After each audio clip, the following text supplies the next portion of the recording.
Hey friends, Ryder Champouillon coming to you live from the lobby of Point of Life Acupuncture. Today with this whole discussion of this unicorn latte from Starbucks being the word of the news on the street, I want to bring a little bit more fuel to the fires here. Open your eyes up to the perspective of how much sugar is actually in some of our tasty beverages and foods that we have, and some of the things that we can do to help control them. So, if you guys don't know, there's a new product released by our friends Starbucks called the Unicorn Latte. It's this bright pink, sparkly drink that apparently doesn't even really taste very good, but it's pretty cool to look at. It's a really nice form of artwork if you're into abstract art. The office is giggling at me already. So if you're into abstract art, I definitely recommend taking a look at it. I don't recommend drinking it. Based on its nutritional content, I believe the largest size they have contains something like 76 grams of sugar. Just for a reference, the American Heart Association, the AHA, says the maximum amount of added sugar that a male should have in a day is 9 teaspoons. That's 36 grams of sugar in a day. And for women, it's 6 teaspoons. That's 24 grams. And that's a documented statement from the American Heart Association. As we very well know, there's a lot of literature back in the day that said heart disease was based off of cholesterol and fats in your systems, but really a lot more modern research is showing a lot stronger, 22% stronger correlation to coronary vascular disease in relationship to the intakes of sugars in our bodies and insulin dependence and stuff like that. So when the AHA is telling you that if you're a woman, you should be having less than 24 grams of sugar, and a man less than 36 grams of sugar, I want to show you some comparisons. We did a little experiment today in the office and bagged up some sugar to the weight and servings of each one of our favorite drinks and beverages at our local stores here. So we have a whole shopping line here. As you can see, we have some water, some V8 Splash, good old Gatorade, the thirst quencher, apple juice, no sugar added. Our favorite, Snickers, because you'd be a diva if you don't have your Snickers. Vitamin water, you'd expect vitamin water to be super good, nice, nutritious way to rehydrate yourself after your workouts. Of course, who can have a day without their Snapple? It's made from the best stuff on earth, here on Long Island. All right, and of course, if you have kids, it's your old pal Grover, right? Grover on the bottle, nice grapes there, gotta be healthy, good for you. If you notice, right next to Grover here, though, we have our friend the Red Bull. It'll give you wings. Uh-oh. You guys know that lady there? Who's that? That's the Starbucks goddess. There's a reason why she's the goddess. Next we have Coca-Cola and Apple. Oh no, the apple! Oh no, stay away! After apple a day, I'll keep the doctor away. And of course, pure old, good old Domino's sugar. So, it was pretty cool. If you look below each one of them, I have their per serving size, how much sugar is in each one. Domino's Sugar recommends their single serving size to be 4 grams. This is 4 grams of sugar, folks. Alright? Yes, it's sugar. I know what you're thinking. This is a health place. We don't do that stuff. 4 grams of sugar. Alright? An apple, substantially more. 19 grams of sugar. And what I'm going to do here is I'm going to spin the camera around so we can have a little bit clearer perspective and I don't have to shift back and forth. So, Domino's sugar, 4 grams.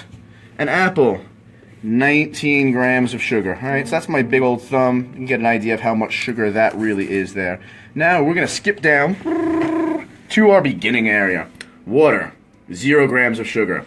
V8 Splash, antioxidant, contains vitamins A and C, the berry blend.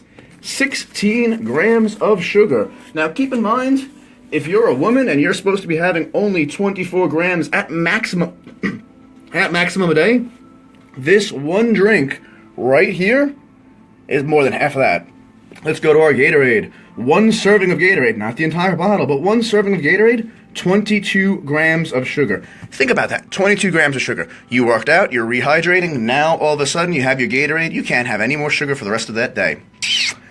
Let's go now to our apple juice. Another 22 grams of sugar. Alright. Snickers, only slightly more, 27 grams. This was one I thought that was very, very interesting. Our vitamin water, 32 grams of sugar. Take a look at that. I mean, that is a substantial, look how thick that is, substantial amount of sugar to be ingesting in one food. Would you put that into your cup of coffee? Would you eat that by the spoonful? I hope not. But yeah, seriously, like that's something probably we should be taking into acknowledgement here, that's an entire day's worth of sugar in one drink of that vitamin water. Snapple goes even bigger, 37 grams from our friends made with the best stuff on earth. Sugar, the best stuff on earth, also known as the most addictive substance on earth. Grover brings you a whopping 38 grams of sugar in the no sugar added apple juice. And you might ask me, how can they have no sugar added but still have that much sugar? Fruits contain sugar themselves. But one serving of an apple is not the same as one serving of fruit juice. There's multiple apples that have to be squeezed to make that juice into that fruit juice. And the bad part about that is apples by themselves and all fruits by themselves naturally contain fiber, and fiber works to reduce the glycemic index of foods to help our insulin levels stay much more normalized. So, fruit with fiber is good. Fruit in a juice, not so good. Very toxic for you. And here we go now. 39 grams for our friends at Red Bull. This is, now, you can seriously see there's a big difference between 32, 37, 38, 39. It's just packing up thicker and thicker here. It's a very big bag of sugar. Starbucks Frappuccino, this is just 46. So that big one that we're talking about now, that the unicorn latte is almost double that, a little less than double this amount of sugar. Our friends at Coca-Cola, they win today. Surprise, surprise. Coca-Cola, 65 freaking grams of sugar. If you could pick this bag up right now, you'd be surprised. It actually weighs a substantial amount. Absolutely ridiculous. And now, just for a reference here, let's go back to the single apple by itself, and even more so, one serving of sugar. I'm actually going to take this one off so we can have a visual reference as compared to one serving of sugar to our bag of sugar from Coca-Cola, from the Frappuccino from Starbucks, Red Bull, the fruit juice. Kind of interesting, too, how the fruit juice doesn't give you wings, but the Red Bull energy drink only has 1 gram more, but that one's the one you drink for energy. 37, 32, and look, the difference in this thickness, too, is just unbelievable. You can see as I go down profile here. Absolutely extreme amount of sugars. So, now, I'm not telling you guys not to go out, not to go out, not to have your cheat days, your snacks, enjoy your life, live a sugar-free life. But you really should be aware of the facts of what sugar does to you and how much is in there. Very many neurological studies done and biological studies done on rats. Unfortunately, poor mice get tested on all the time. But check this out. Sugar has been known and proven to be the most addictive substance on the planet. And how they've tested this by giving rats intravenous injections, IV injections of straight pharmaceutical cocaine solutions, and a second IV of sugar mixed with water. So straight pharmaceutical grade cocaine versus sugar water. And the rats, over and over again, will go and reach and touch the button for the sugar, completely ignoring the cocaine. So the researchers decided they're going to be a little bit trickier. What if we put a noxious stimulus, a negative stimulus on the sugar, but not on the cocaine? Well, then they go for the cocaine and stay there? Or would they push past the noxious stimulus and go for the sugar? And what really, really happened here, and this is no joke, folks, the rats would willingly stand on a plate, an electric plate, electrocuting themselves to get sugar water instead of cocaine without electric. So it just proves to show that in rats, sugar is much more addictive. And I say, well, we're not rats, we're humans. They took the study a little bit further and went to a functional MRI machine. They put people into a functional MRI machine. Those under the use of, again, pharmaceutical-grade cocaine as compared to sugar. And they measured the amygdala, that's the pleasure center of the brain, and measured in the functional MRI machine how intense that area lit up.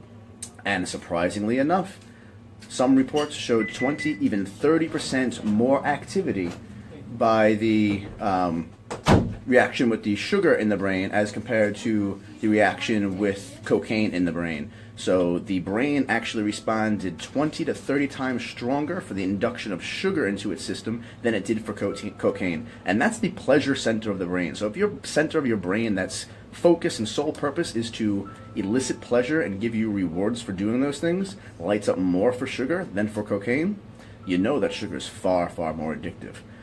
The whole host of health problems that go along with it, we can go on for hours and hours and hours. I suggest you guys do some research on that yourself so you don't have to listen to me babble about it.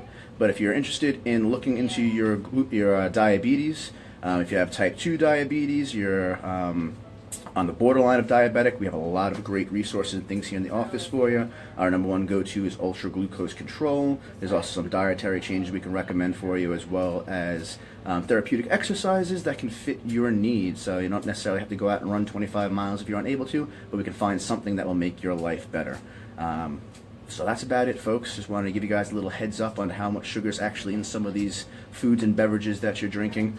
Coca-Cola just lost its crown. We now have the Starbucks Unicorn Latte as the winner for our most sugary beverage possible, which means it's the most highly addictive beverage. Put that in with the pretty colors, now you have visual and neurological stimulations to that matter. So I suggest you folks stay away from those sugary beverages, and if you need to, come see me, because in the end you'll see me to get off them, or you'll see me because you have a lot of problems because of them, and I'd rather see you have a happy, healthy life than be poisoning yourself with this crap. So, Ryder Champouillon, Point of Life Acupuncture, be well, live life fully.